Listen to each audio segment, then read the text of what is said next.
బంధం తెగిపోయినా సరే నిజమే చెప్పండి. అబద్ధాలు చెప్పి నమ్మకం మాత్రం పోగొట్టుకోకండి. ఎందుకంటే తెగిన బంధం ఎప్పుడైనా తిరిగి కలవచ్చు. పోయిన నమ్మకం మాత్రం తిరిగి రాదు. ఒక మెట్టు ఎక్కగానే మాటల్లో, చేతల్లో, చూపుల్లో, ప్రవర్తనలో తేడా వచ్చిందంటే భగవంతుడు 10 మెట్లు కిందకి దింపివేస్తాడు. జాగ్రత్త. దక్కని బంధాల కోసం దిక్కులేని వాడిలా ఆలోచించకు. జరిగిన గతాన్ని మరిచి ముందున్న నీ గమ్యాన్ని చేరుకో. భవిష్యత్తులో నిన్ను వద్దనుకున్న వాళ్ళే నిన్ను చూసి తలదించుకొని బ్రతుకుతారు. మనిషి బ్రతకడానికి పెద్దగా ఖర్చు ఉండదు.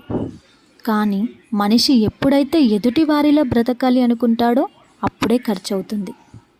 ఏ మనిషికైనా మనం విలువ ఇవ్వగలం, కానీ విలువ తేలేం. అది ఎవరికి వారే సంపాదించుకోవాలి. ఎవరిని చిత్తు కాగితంలాగా చూడొద్దు. రేపు ఆ కాగితం గాలిపటమైతే తలెత్తుకొని చూడాల్సి వస్తుంది.